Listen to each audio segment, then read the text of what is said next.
Hola, buenos días. Mi nombre es Sergio Fernández. Soy Policía Nacional adscrito a la Oficina de Coordinación de Ciberseguridad del Ministerio de Interior y vamos a ver una breve ponencia sobre código dañino ransomware y su impacto en las infraestructuras críticas y los operadores de servicios esenciales. Bueno, en primer lugar, la Oficina de Coordinación de Ciberseguridad es un órgano dependiente del Gabinete de Coordinación y Estudios de la Secretaría de Estado de Seguridad. Nos ubicamos físicamente en las instalaciones del Centro Tecnológico de Seguridad, SITAS en el Pardo. Y, bueno, somos el órgano técnico de coordinación de la Secretaría de Estado de Seguridad en materia ciber, tanto para las autoridades de ámbito nacional e internacional, así como los CSIRs o CERTs de referencia nacionales y otros órganos dependientes de la Secretaría de Estado de Seguridad, como las unidades tecnológicas de Policía Nacional y de Guardia Civil. Aquí podemos ver una breve composición de cómo está ahora mismo el estado de la ciberseguridad en relación a las infraestructuras críticas y los operadores de servicios esenciales y el reporte de los ciberincidentes acaecidos en sus sistemas de información y de comunicación.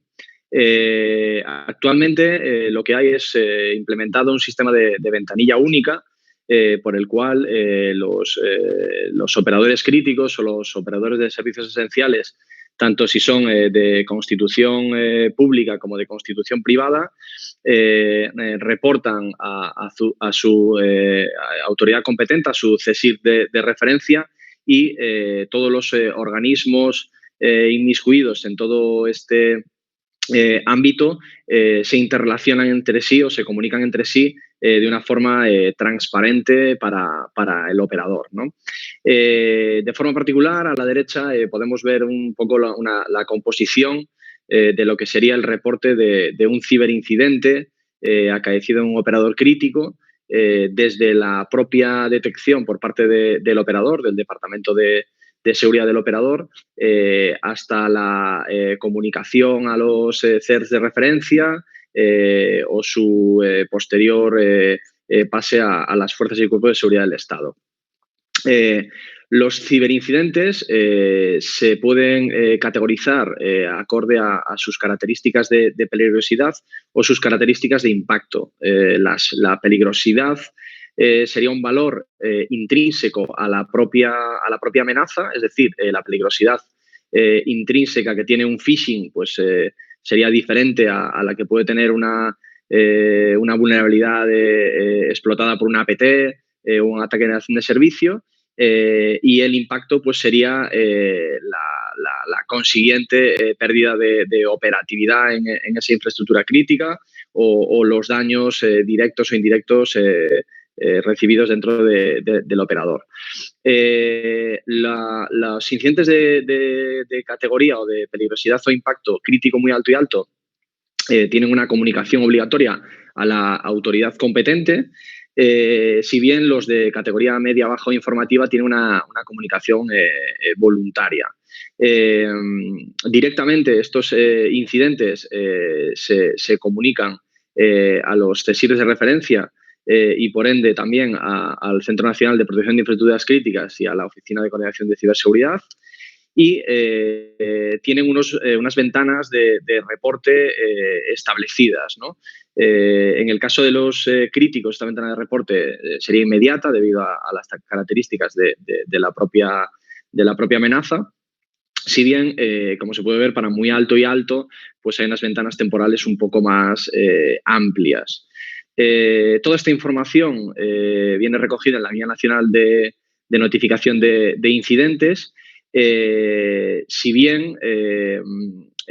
aquí podemos ver un poco a la derecha un gráfico de cómo sería el papel que juegan las unidades tecnológicas de fuerzas y cuerpos, unidades supranacionales como el EC3 de Europol o agencias como ENISA, así como el papel que juegan los CERTs dentro de esta cadena de interrelación para para la solución, mitigación o apoyo a los ciberincidentes acaecidos en infraestructuras críticas.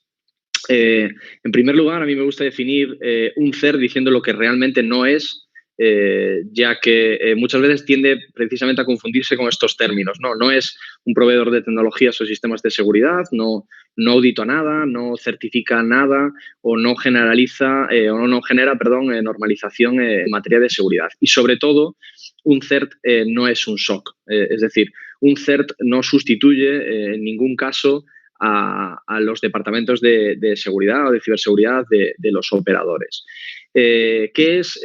¿Cuál es el principal apoyo que nos brinda un CERT a la hora de resolver una amenaza de este tipo? Frente a la respuesta operativa o judicial que podemos tener bien por parte de las unidades investigadoras de tanto el Grupo de Delitos Tecnológicos o la Unidad de Investigación Tecnológica, que son respuestas investigativas, de carácter forense, de carácter tendentes a intentar detener o saber la autoría de esos ciberincidentes. Los CERTs lo que nos hacen es dar una respuesta inmediata gracias al intercambio de información que hacen con otros CERTs homólogos, con operadores, con agencias nacionales y supranacionales, de una forma inmediata. Un ejemplo tipo en el que realizan este tipo de acciones, pues por ejemplo sería un ataque de nación de servicio, distribuido en el cual un operador está siendo atacado por una red botnet donde sus direcciones, donde sus sistemas de información, sus IPs están repartidas por toda Europa o por todo el mundo. Y frente a la respuesta más lenta a nivel operativo judicial, viene una respuesta de intercambio de información con otros CERTs tratando de mitigar o frenar ese tráfico que está atacando un operador, por ejemplo, en España, cortando las IPs en origen, ¿no? Para hacer esto, detectan que los ISPs de las direcciones IPs inmiscuidas en el ataque y hablan con el CERT en origen diciéndole que, que esas direcciones IP están involucradas en un ataque a un operador español, y lo que hacen es pues, intentar frenarlo mediante los ISPs o avisando a los propios usuarios que en muchos casos pertenecen a una red zombie de una botnet sin saberlo. Bueno, aquí vemos un poco lo que venimos comentando hasta ahora, ¿no? La Guía Nacional de Notificación y Gestión de Ciberincidentes es un poco el documento homogéneo y consensuado que establece todo este proceso de reporte y gestión de ciberincidentes a nivel nacional, a nivel España, y es una guía que cuenta con el consenso de los CSIRTs o CERTs de carácter nacional, el CCN-CERT del Centro Nacional de Inteligencia, el INCIBE-CERT, el CERT del Mando Conjunto de Ciberdefensa y el Centro Nacional de Protección de Infraestructuras Críticas junto con la Oficina de Coordinación de Ciberseguridad. Es una guía pública y es una guía que está disponible para su descarga desde el portal del Ministerio de Interior. Un poco el objeto de esta ponencia es el ransomware, el código dañino ransomware y cuáles son las familias más populares, lucrativas y peligrosas que hemos tenido hasta el momento, y por qué los grupos cibercriminales se focalizan tanto en este vector de ataque. En primer lugar, definiendo un poco lo que es un ransomware. Un ransomware es un código dañino, es un malware que lo que hace es, el objetivo es, una vez infectado un sistema de información, lo que quiere es cifrar todos los documentos o parte de los documentos y archivos que contiene ese ordenador, a veces incluso el propio sistema operativo, y lo que solicita es un pago, normalmente en dinero electrónico o criptomoneda, para poder acceder a los ficheros. Como podéis ver, la metodología es sencilla, el objetivo es sencillo y la forma de conseguir dinero los ciberatacantes es directa, ¿no? Normalmente, una vez que los archivos son cifrados del equipo objetivo, de la red objetivo, los ciberatacantes, de una forma más o menos amable, guían en todo el proceso de obtener criptomoneda, de obtener boletos de PaySafeCard o de otras monedas o medios de pago virtuales para recibir su rescate. ¿Por qué es tan dañino o por qué está teniendo tan alto impacto este tipo de código dañino, este tipo de malware? Pues principalmente es porque lo que utiliza este tipo de código son algoritmos de cifrado robustos, algoritmos de cifrado actuales, que están a la vanguardia de la tecnología, y son algoritmos tan conocidos como RSA o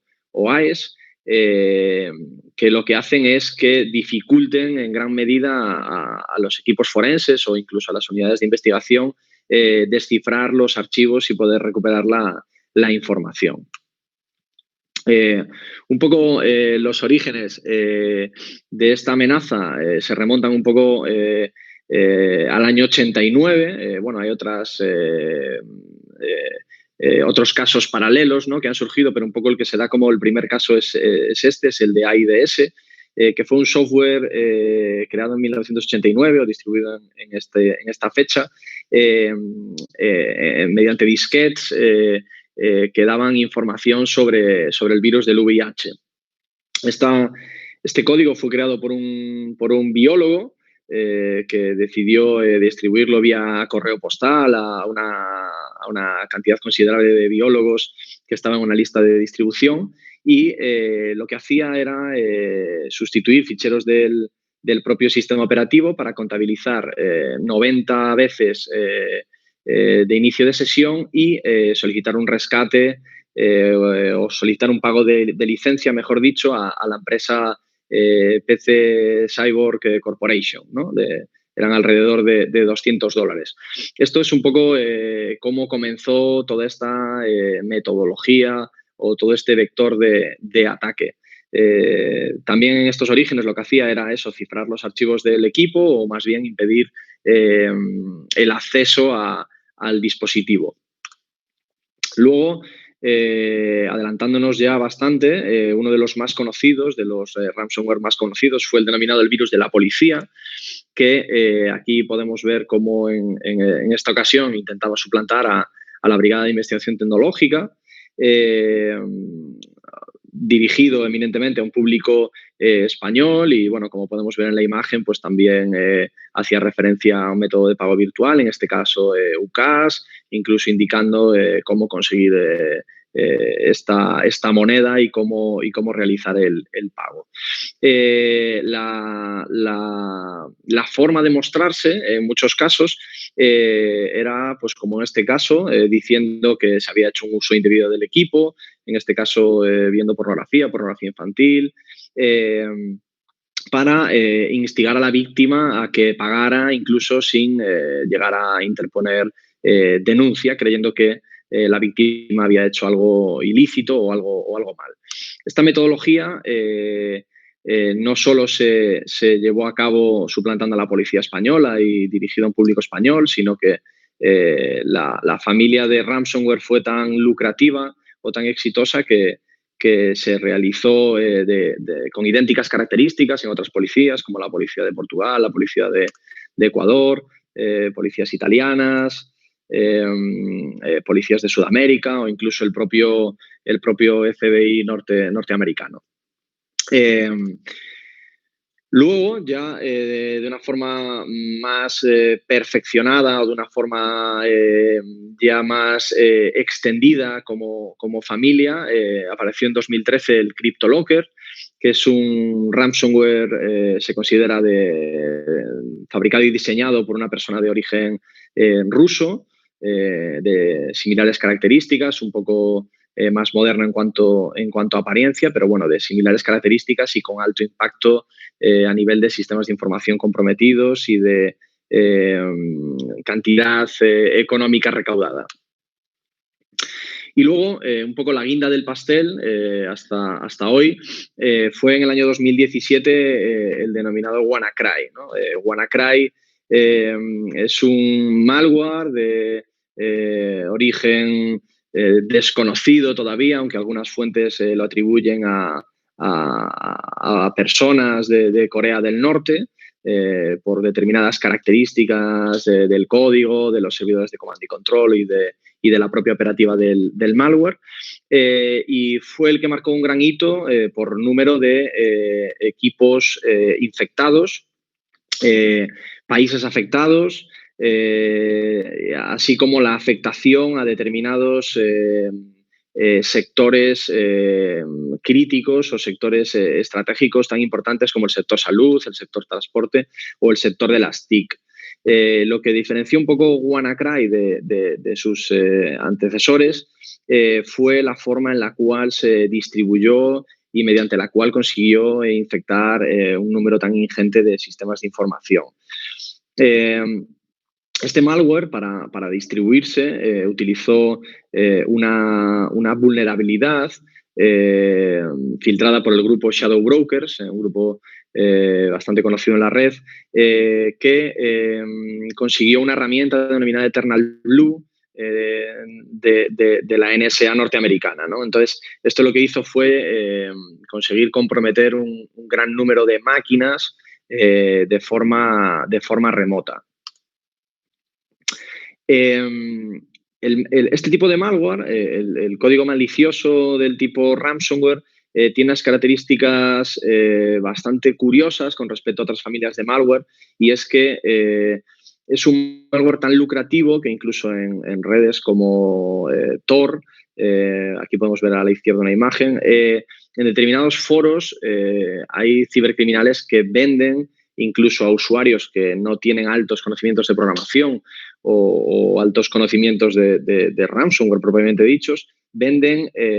kits para llegar a utilizar estas metodologías de ataque. ¿Por qué es así? Porque el malware, en el caso del ransomware, no son tanto el número de muestras ad hoc o genuinas que se diseñan, sino el malware que se recicla. Entendiendo reciclar como coger estos códigos dañinos y tratar de enmascararlos o de realizar nuevas muestras con muestras antiguas, ¿no? ¿Por qué hay tanto interés en esto? Pues por lo que venimos diciendo, porque es un vector de ataque altamente lucrativo y mediante el cual, de una forma muy directa, se pueden obtener altas ganancias, ¿no? De una forma directa y anónima al ser el pago recibido en criptomoneda o en medios de pago virtuales. Aquí podemos ver una gráfica donde se ven las diferentes familias o variantes de código. ¿Cómo realizan los ciberatacantes? ¿Cómo llegan a, de una sola muestra o de una sola familia de malware, consiguen hacer varias muestras aparentemente diferentes, no reconocibles por los sistemas de seguridad del tipo antivirus o similar? Bueno, principalmente lo que intentan hacer es empaquetar y cifrar el código, ¿no? Con esto lo que se intenta es cambiar pues, el tamaño de los ficheros o intentar engañar a los sistemas de heurística, ¿no? Luego también los malware de este tipo se suelen incrustar en otros archivos aparentemente inocuos como PDFs o archivos ejecutables, ¿no? Ahí en la parte inferior pongo una imagen de Pirate Bay, ¿no? Que me imagino que todos lo conoceréis, que es una fuente de supuestamente software gratuito, ¿no? Al alcance de todos los públicos. Bueno, pues como ya sabréis, y si no, pues lo comentamos ahora, muchos de estos software, muchos de estos paquetes ofimáticos y sistemas operativos descargados de fuentes no confiables, como en este caso Pirate Bay, pues vienen con malware incrustado y en gran medida con malware del tipo ransomware. Aquí podéis ver algunas de los softwares empleados por estos ciberatacantes para generar en serie muestras de malware genuinas, ¿no? En teoría, ellos lo que cogen es un malware conocido, pues por ejemplo Petya o WannaCry o CryptoLocker, y lo que hacen es, con esta serie de herramientas, empaquetarlos, cambiar el peso de los ficheros, de los ejecutables que van a enviar a sus víctimas, y con ello tratar de evadir los sistemas de seguridad del tipo antivirus, del tipo sistemas de seguridad de los propios sistemas operativos, para lograr infectar a sus víctimas. El ransomware ya es de facto una de las principales amenazas cibernéticas de la Unión Europea, que afecta tanto a sistemas domésticos como a sistemas empresariales, e incluso veremos luego a sistemas de OT, a sistemas de control industrial, ¿no? Grandes casos de ataque, pues uno de los más conocidos es el caso de Travelex, un caso en el que llegó a costar a la empresa recuperar su información y acceder a su operativa diaria a la friolera de 2,3 millones de dólares. ¿Qué es lo que se plantea un ciberatacante a la hora de diseñar una campaña nueva de malware? Lo primero es definir el público objetivo al que se van a dirigir, tanto desde un punto de vista tecnológico, pues del sistema operativo que utilizan, como desde un punto de vista de ubicación. Es decir, no es lo mismo dirigir una campaña de ransomware masiva hacia un público pues de habla hispana o de habla inglesa. Luego, analizar estos sistemas de información y comunicación, es decir, normalmente lo que hacen las campañas masivas de ransomware es intentar en una sola campaña llegar al número más amplio de equipos posibles. Por ello, existe mucho ransomware para sistemas Microsoft Windows, no porque sean más vulnerables que otros, sino porque son sistemas más extendidos dentro de la población doméstica o incluso empresarial, como informática de consulta, ¿no? Como informática del tipo servidor. Analizar el vector de entrada, uno de los más habituales es la vía del correo electrónico o la vía de incrustar este tipo de código dañino en los propios ejecutables, como decíamos antes, paquetes ofimáticos disponibles en The Pirate Bay o otras plataformas. Y luego lo que tratan es de conseguir la propagación de este malware y la persistencia en los equipos, así como asegurarse una comunicación con los servidores de comando y control, propiedad de los ciberatacantes, para, en último paso, conseguir la criptomoneda o los pagos virtuales que tendrán que pagar las víctimas.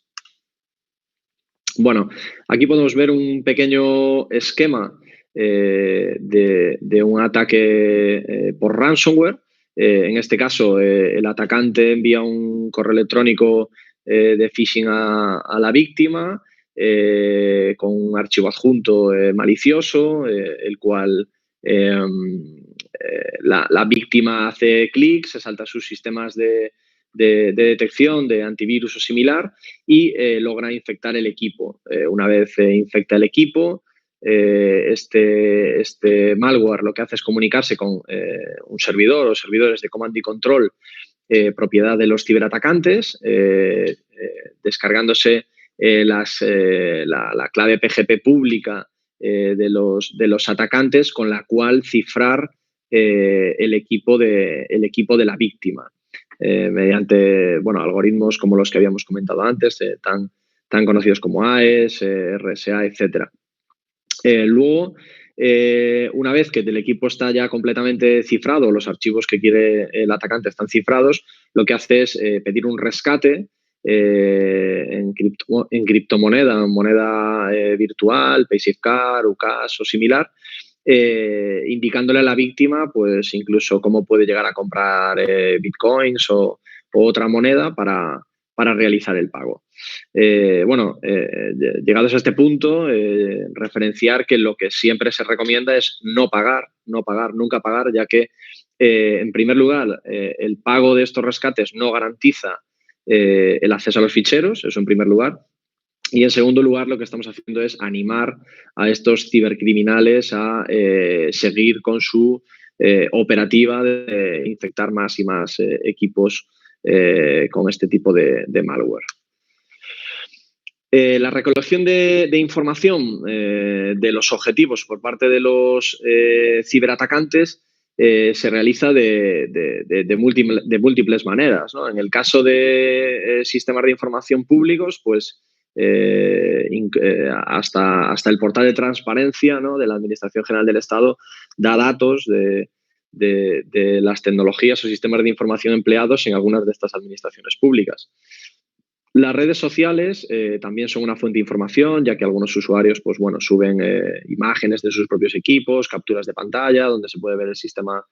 operativo utilizado, versiones de software, etcétera. Facebook igual, como red social, Pirate Bay, como decíamos antes, mediante software aparentemente lícito, por ejemplo, software ofimático, aparentemente lícito que determinado público consulta para su descarga en estos portales, pero que suelen venir con regalo, ¿no? Suelen venir con malware incrustado. Y luego, pues, a través de herramientas activas como Omail, para obtener pues, cuentas de correo electrónico corporativas y realizar un lanzamiento masivo de correos de phishing, pues para ver cuántos usuarios interaccionan con ese correo y consiguen infectarse. Uno de los métodos principales de infección, como ya venimos comentando hasta ahora, uno de los principales métodos de entrada, mejor dicho, a las víctimas es mediante correos electrónicos suplantados, correos electrónicos espufeados. A día de hoy, espufear un correo electrónico es tan sencillo pues, como entrar en un portal web similar a este que estamos viendo en pantalla y rellenar el nombre que queremos que se muestre en nuestro correo, el email que queremos que se muestre en nuestro correo, a quién se lo enviamos, el adjunto y el contenido del texto.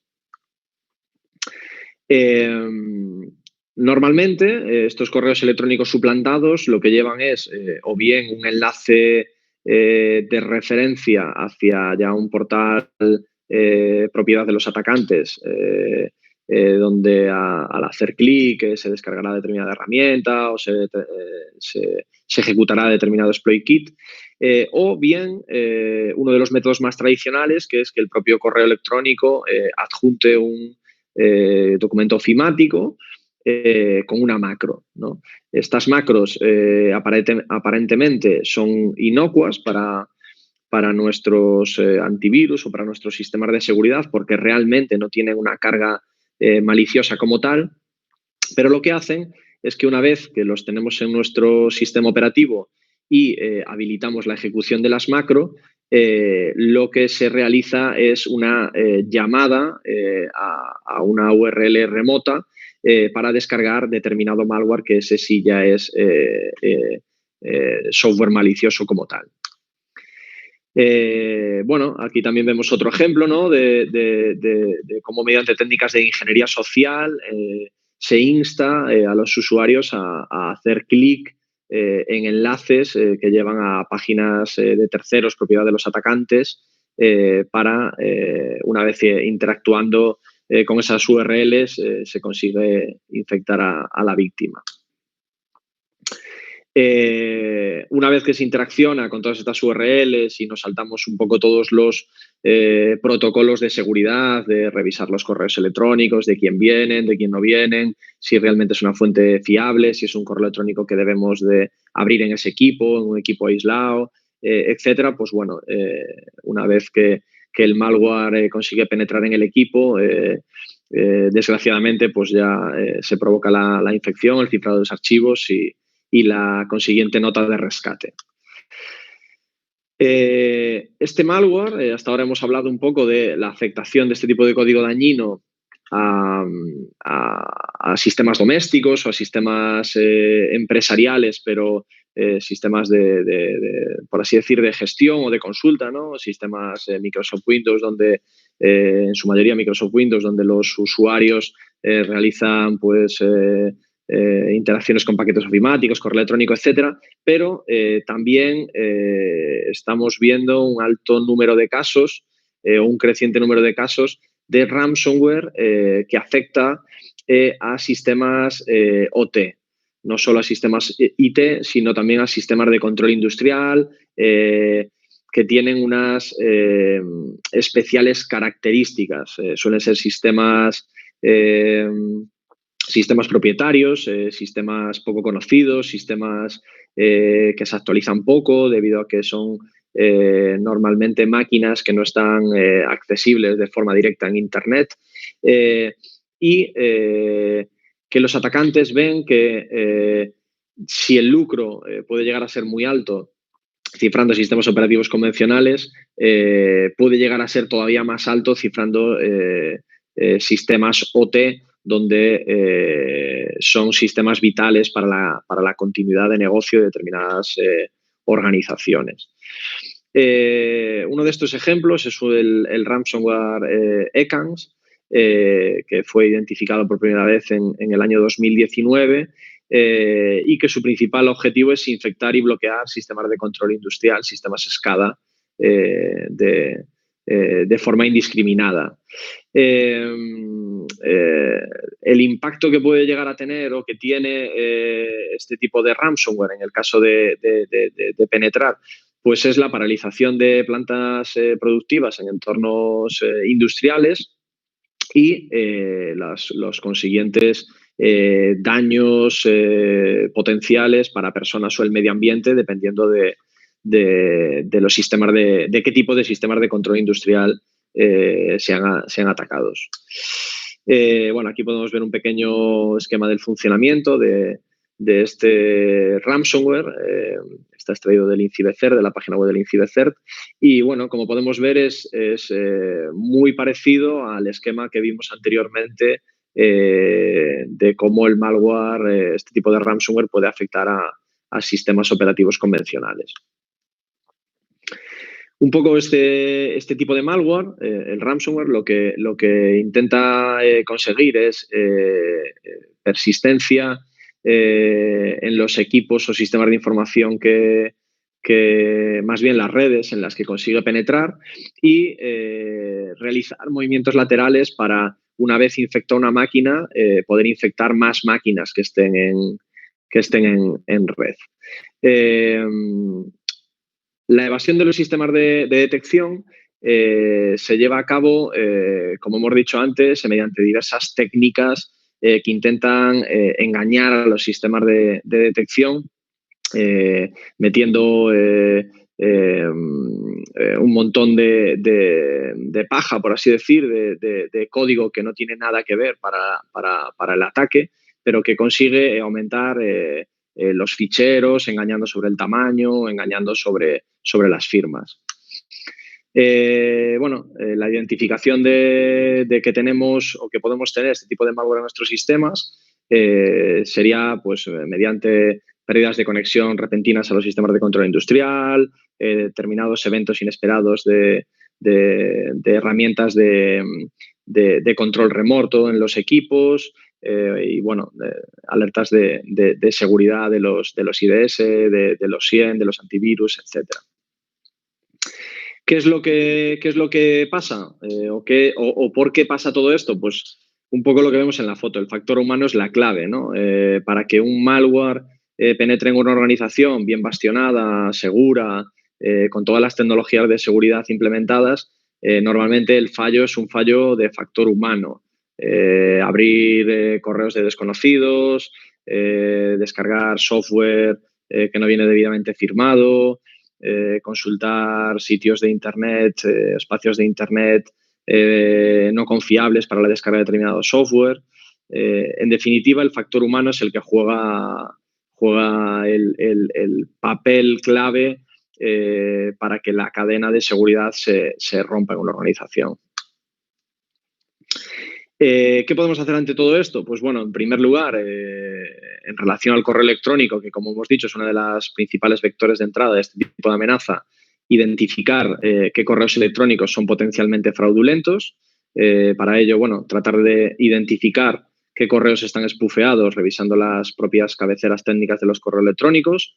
revisar las direcciones IP origen de esos correos electrónicos, ya que, bueno, si nosotros estamos interaccionando con un interlocutor que tiene origen español y vemos que la dirección IP de ese interlocutor del email viene de China, pues bueno, en principio sospechoso. Podría haber una VPN de por medio, pero bueno, en principio sospechoso. No responder directamente a los correos electrónicos, sino generar correos electrónicos nuevos. Eso nos llevaría a que en caso de que la cadena de reply del correo electrónico malicioso nos haga responder a un correo electrónico fraudulento, pues nosotros al escribirlo a mano, generando un correo nuevo, pues conseguiríamos evitar esta técnica. Y luego, pues comprobar los enlaces de los correos electrónicos, no descartar nunca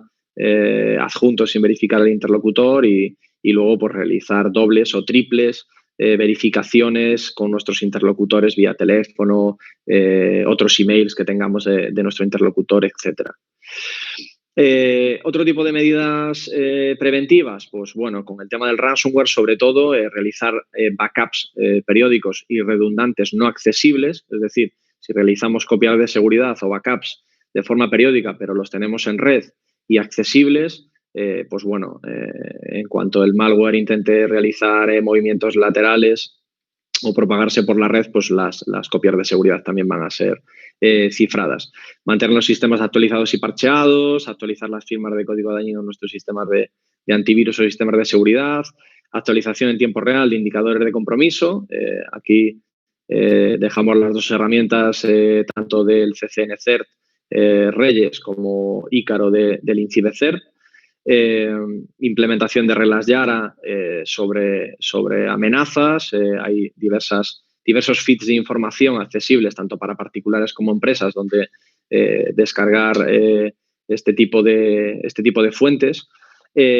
Establecer políticas de seguridad robustas a nivel de control de dominio, bloquear tráfico relacionado con servidores de comando y control. Bueno, un poco mantenernos actualizados tanto en el bastionado directo de nuestros equipos como actualizados en feeds de información que nos vayan dando información en tiempo real de amenazas que están afectando a otros sistemas de información o a otras corporaciones. Luego, bueno, por último, no debemos de emplear nunca, si no es estrictamente necesario, cuentas con privilegios de root, ya que en caso de infectarnos con este tipo de malware, pues al final el movimiento que puede hacer el malware dentro de la red va a ser mayor o dentro del propio sistema de información. Listas de control de acceso para unidades mapeadas en red, sistemas de filtrado de correo electrónico, seguridad a nivel de navegadores, bloqueo del JavaScript. Hay muchas. Siempre debemos de pensar no tener habilitadas opciones o parámetros que no vamos a utilizar, ya que si no los utilizamos nosotros, a lo mejor sí lo utilizan los ciberatacantes para penetrar en nuestros sistemas de información. Y luego, pues bueno, medidas ya más comunes como mostrar las extensiones de los ficheros por defecto para que no lleve a equívoco y en caso de que tengamos que abrir determinados correos electrónicos, pues por ejemplo, hacerlo en máquinas virtuales o equipos que tengamos aislados para estos fines. En cuanto a la contención y mitigación de la amenaza, una vez que ya se ha producido, pues bueno, aislar los equipos infectados, o desconectarlos si es posible, intentar arrancar los equipos en modo seguro, realizar copias de seguridad de los equipos en el momento en el que detectamos la amenaza, ya que a lo mejor a posteriori podemos recuperar algo si la amenaza todavía está teniendo lugar y no está consumada o establecida completamente en nuestros sistemas. Y, muy importante, comunicar a los CSIRT de referencia y a las fuerzas y cuerpos de seguridad del Estado, sobre todo para tener una consciencia situacional plena, tanto los CSIRTs como las unidades tecnológicas, y poder alertar o prevenir a otros organismos o a otros particulares, ¿no? Por eso, la compartición de los indicadores de compromiso, la compartición de IOC y artefactos se erige como una medida ampliamente resolutiva en este tipo de casos, ya que es verdad que los atacantes pueden llegar a penetrar plenamente en un equipo objetivo, pero si todos esos IOCs son compartidos con el resto de usuarios o el resto de la comunidad, pues podemos llegar a prevenir a personas homólogas o a corporaciones homólogas a los afectados. En relación a la intervención tanto del Centro Nacional de Protección de Infraestructuras Críticas como de la Oficina de Coordinación Cibernética, las unidades tecnológicas de Policía y Guardia Civil y policías autonómicas y los CSIR de referencia, pues decir que los operadores críticos o los operadores de servicios esenciales tienen la obligación de comunicar los incidentes acaecidos en sus infraestructuras críticas a la autoridad competente. Tienen ahí a los CSIRs nacionales para brindarles el preceptivo apoyo técnico para la resolución y mitigación de los incidentes, sin perjuicio de las investigaciones judiciales que lleve la Policía Judicial. Y luego, lo que permite todo este tipo de compartición de información, de IOCs y demás, es que se lleve una toma de conciencia situacional más plena o más cercana a la realidad por parte de todos los actores implicados, preveniendo nuevos ataques con la misma tipología, por así decir. Y bueno, hasta aquí esta breve ponencia sobre ransomware. Cualquier duda, consulta o aclaración, pues me podéis escribir ahí por correo electrónico o dirigiros directamente a la Oficina de Coordinación de Ciberseguridad. Muchas gracias.